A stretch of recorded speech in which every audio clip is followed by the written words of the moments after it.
Right. You know, Right. and that's what, I guess, instead of what you come from, I mean, what you're part of. Mm-hmm. Yeah, because it is being a part of, isn't it? Not separate. It really reminds us that we're not separate. And it reminds us that the mire is just as important, is very much a part of our past. And it's sort of like the mire, it's sort of like we think of spirituality sometimes in our culture, in our new age, as beyond that. And it's not beyond that. It's part of the whole. And that's why, you know, my work as a psychotherapist, so much of the work is grief work. You know, that we have to cry, we have to mourn, we have to sort of, in a sense, work with our losses. And sometimes, you know, we have this vision the spiritual path is beyond that. And it's not. That's part of that. Mm-hmm. And how healing it is to hear this. Because, you know, so many of us, I guess we feel so in despair sometimes. Yes. And yes. that if we can just understand that this disparity that you're actually, that we, from time to time that we feel, is such an important part of the muck. Yes. And the work is opening up. Keep your roots open and keep your flow going. Don't stop there, because it seems like, if we stop, we stagnate, and that's not a good thing. Right. Because we can get stuck in the mire as well as stuck in, you know, our ideals, and so that's part of the healing work of, you know, psychotherapy. It's about, you know, recognizing it and honoring it and allowing ourselves to move through it, because nothing is permanent. Our grief is not permanent. Our anger is not permanent. Our despair is not permanent, unless we make choices to stay there. But we always have the choice to move through it.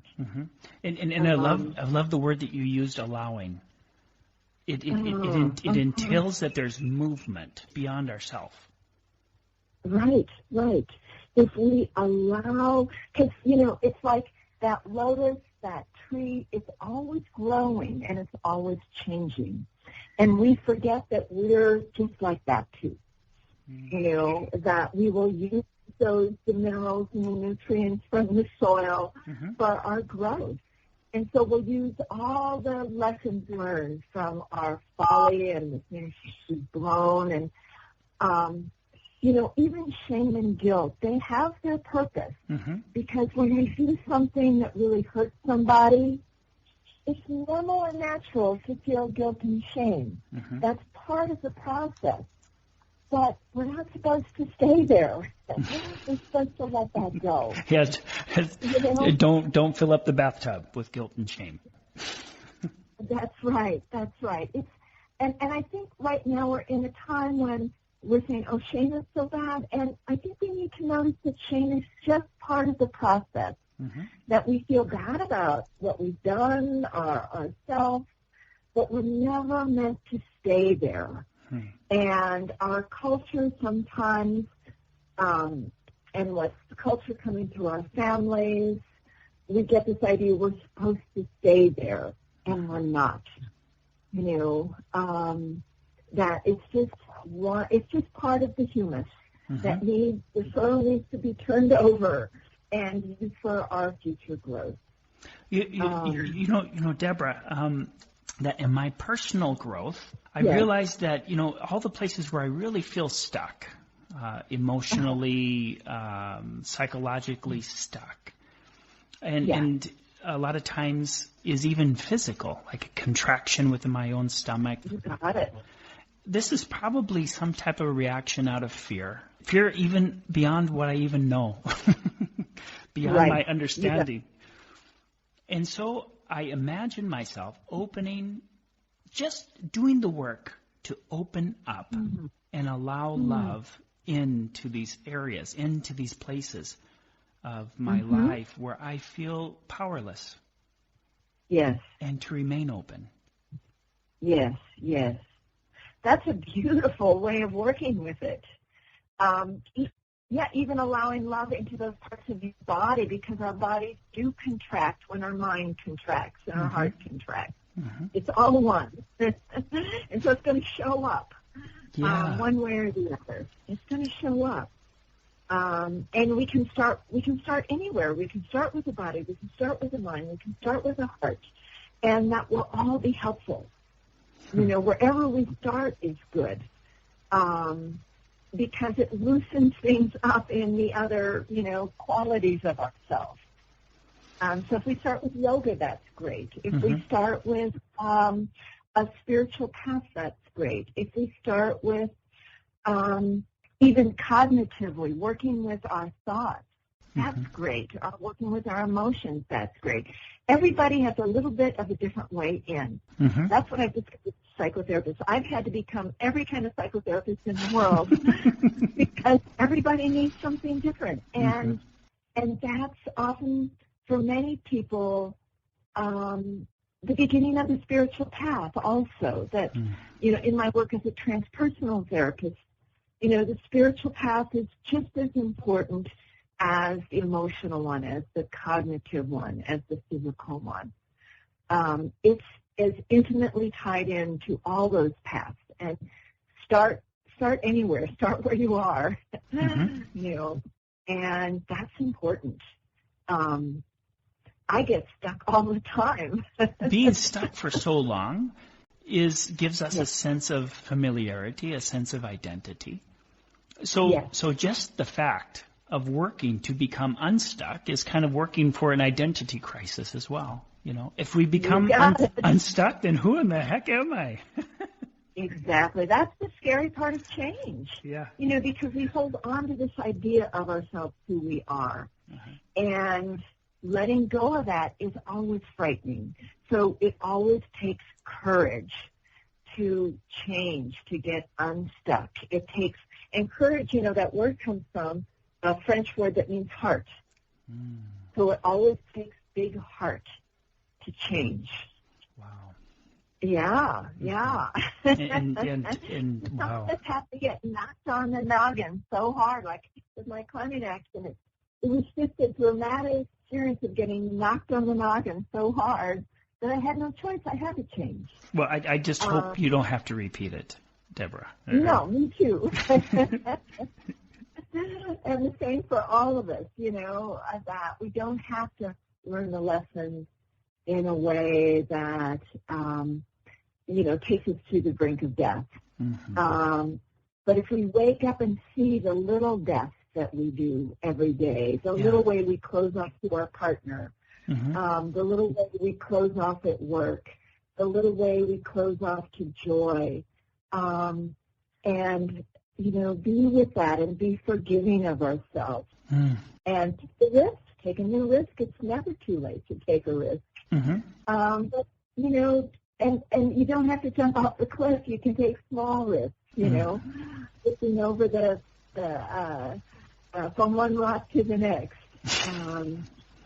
Even when I worked in the outdoors, that was scary when you had an 80-pound pack on your back. Okay, hold on. 80 pounds? Yeah, well, this was in the 70s. I worked in the outdoors in the late 70s, early 80s, and we didn't have all that great new gear that... Or the ratio, like 10% of your body weight or something like that. Right. No, we were masochistic. Wow. We thought we were... That's tough. Yeah, because you were carrying, wool and canvas tents and, ropes that weighed a ton and soaked up water. And Well, I guess there's something to be said about youth at that time too. Yes, yeah, it was also very exciting to do all those things. Well, look at me lift this. Watch this. Right. Okay, Dharma. Uh-huh. Yes. Dharma, could you talk? Yeah. Talk to me a little bit about what Dharma is. I would just like to get a grasp of Dharma. Okay. It's a word that does create a lot of confusion. And in the Buddhist tradition, Dharma can mean many different things. It can mean the teaching. It can mean the truth. It can mean the way things are. Mm-hmm. So, maybe I'll talk a little bit about it as the truth, which is also the way things are. Mm-hmm. So learning the Dharma is learning the way things are, which means acceptance. Mm-hmm. It means deep, deep acceptance. I mean, in some ways, how the universe works. Mm-hmm. And so we don't want to, we want it to work our way. We want people to work our way. Mm-hmm. And so it's hard for us to see the truth the way things are. So listening deeply means letting go of our ideas about what the Dharma is and seeing the truth of things.